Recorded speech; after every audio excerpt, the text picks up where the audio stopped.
Ang Israel ay naghahanda ng sakupin ang West Bank sa lalong madaling panahon, malamang sa loob ng 2 linggo, at ito mismo ay ayon kay Seymour Hersh, isang reporter sa US at nagwagi ng Pulitzer Prize batay sa kanyang mga sources.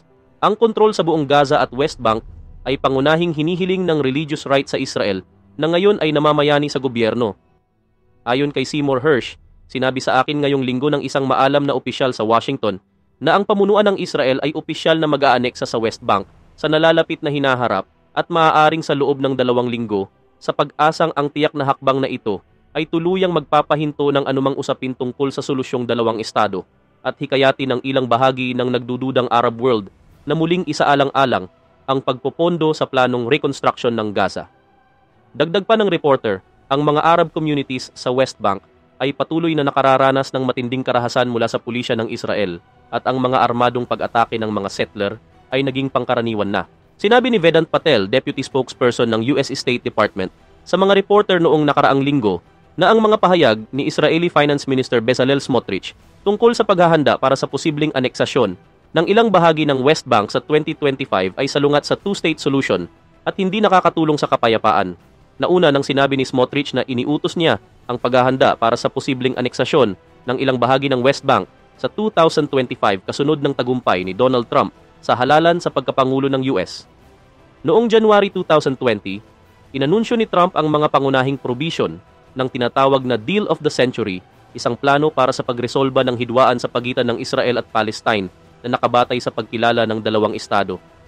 Kabilang sa mga probisyon nito ang pagkilala sa soberanya ng Israel sa mga umiiral ng Jewish settlements sa West Bank. Noong December 2016, pinagtibay ng UN Security Council ang Resolution 2334 na nag-aatas na ihinto ang aktibidad ng Israel sa pagtatayo ng settlements sa mga okupadong teritoryo at tumanggi ang Israel na sumunod. Sa paggamit naman ng veto nito sa UN Security Council upang harangin ang isang resolusyon na nananawagan ng tigil putukan sa Gaza Strip, epektibong binigo ng US ang mga pagsisikap ng international community na wakasan ang labanan sa Palestinian enclave. Kinukondena ng Hamas ang veto ng US sa Security Council laban sa resolusyon na iniharap ngayong gabi na nananawagan ng agarang tigil putukan sa Gaza ayon sa pahayag ng kilusan na inilathala sa kanilang Telegram channel. Binigyang diin nito na ang mapanlabang posisyon ng US ay nagpapawalang bisa sa kagustuhan ng international community na nagpapahintulot na magpatuloy ang digmaan sa Palestinian enclave.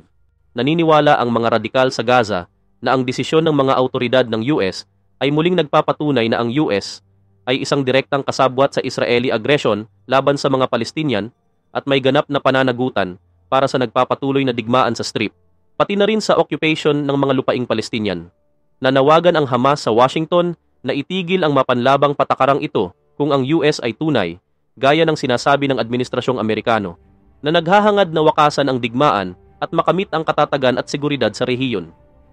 Nauna nang ginamit ng US ang kapangyarihan nitong veto sa UN Security Council upang harangin ang draft na resolusyon sa hidwaan ng Palestinian-Israeli na inihanda ng 10 hindi permanenteng miyembro ng Security Council na nananawagan para sa agaran at walang kondisyong tigil putukan sa Gaza Strip. 14 sa 15 miyembro ng Security Council ang bumoto pabor sa dokumento.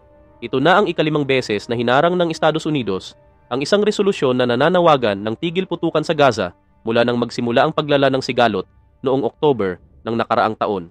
Ang pagtigil naman ng pananalakay laban sa Lebanon at ang paggalang sa soberanya nito ang mga kondisyong dapat tuparin ng Israel upang makamit ang tigil putukan, ayon kay Hezbollah Secretary General Sheikh Naim Qassem sa kanyang mga pahayag sa telebisyon. Nakuha namin ang negotiating document, maingat namin itong binasa at binigyan ng mga komento, at ang aming tugon ay naiparating sa US Envoy. Sinabi niya sa Al Jadid Television na kung ito'y magre-resulta sa tigil putukan, nakadepende ito sa tugon ng Israel dahil ang anumang kasunduan sa Israel ay may 2 kondisyon, at ito ay ang pagtigil ng pananalakay at paggalang sa soberanya ng Lebanon. Sinabi ni Qassem na patuloy na lalaban ang mga mandirigma ng Hezbollah hanggang itigil ng Israel ang mga kaguluhan. Ang paglaban ng resistance ay magpapatuloy laban sa kaaway kahit magtagumpay man o hindi ang mga usapan.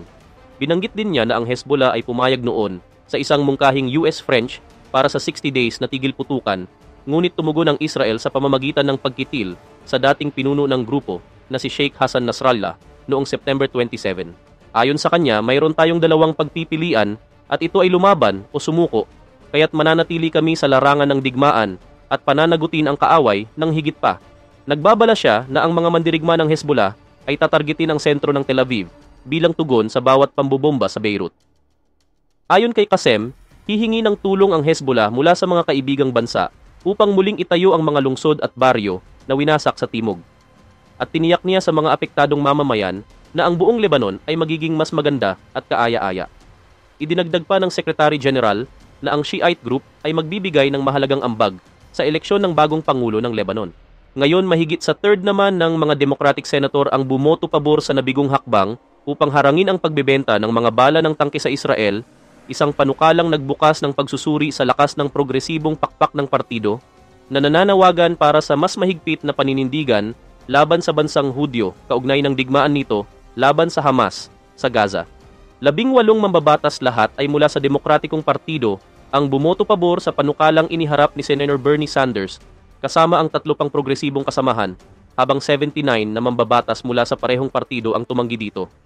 Ito ang una sa 3 joint resolutions of disapproval na inihain ng progresibong grupo na pinamumunuan ni Sanders.